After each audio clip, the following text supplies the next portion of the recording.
Good Shabbos, good Yantif. You know, I learned many years ago that there were three important things to giving a successful speech. First is an interesting opening story, perhaps with a touch of relevant humor. Second is a good, strong close to end your presentation.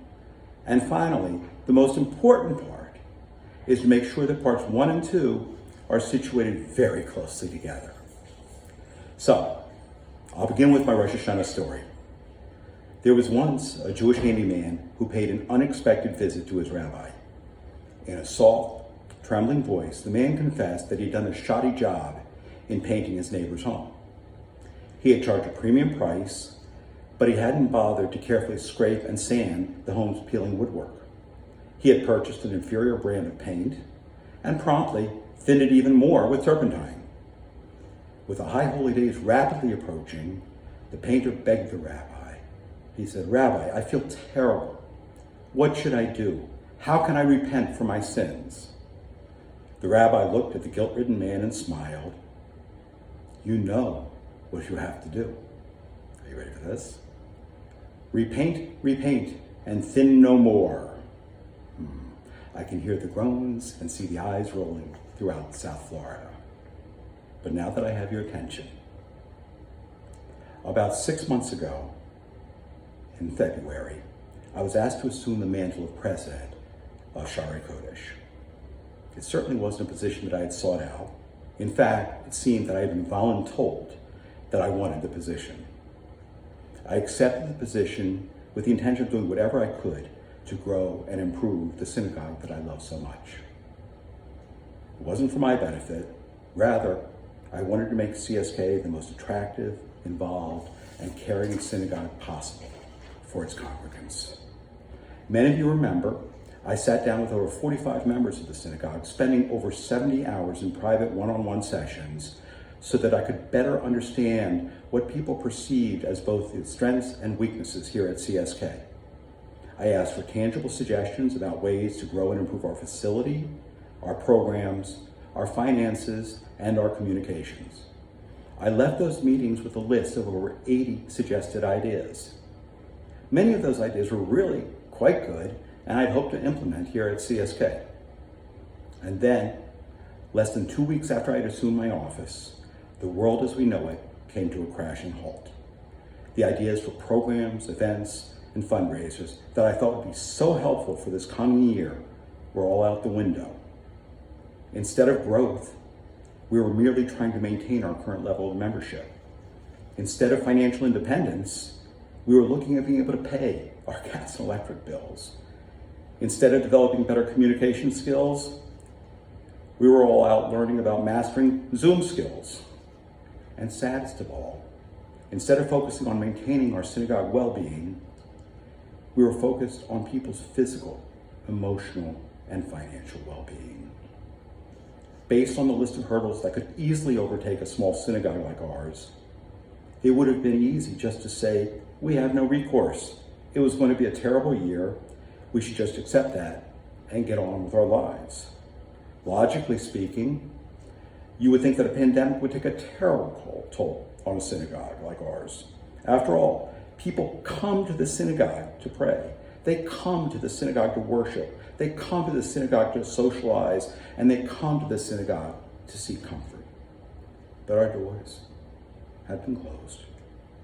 People come to speak to the rabbi for guidance and comfort, but that option was also not available. People come to see their friends, to schmooze with them.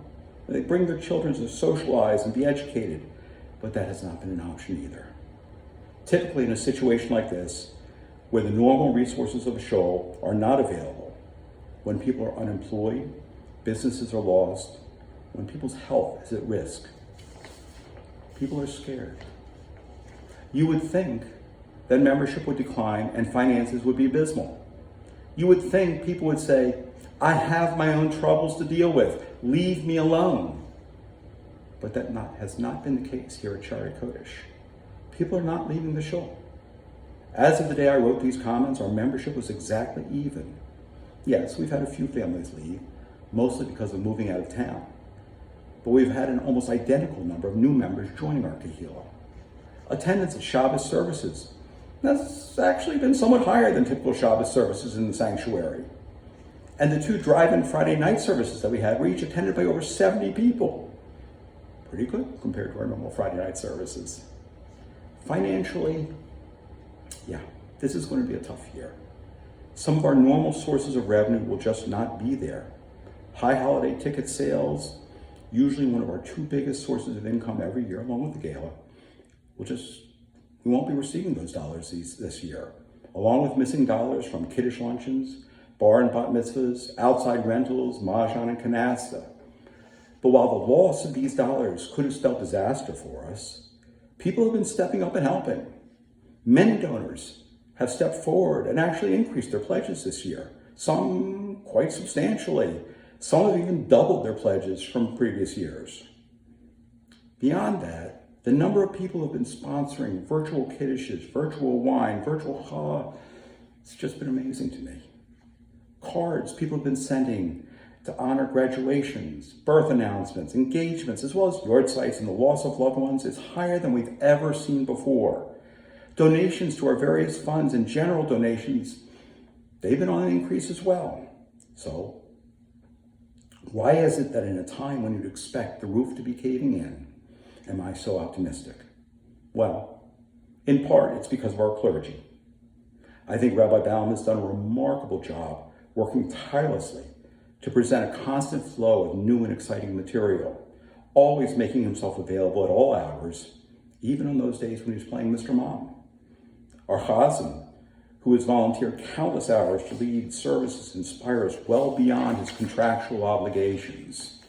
Our office staff, largely new, have worked many long hours well into the night, making things work for us, and invariably with beautiful smiles on their faces.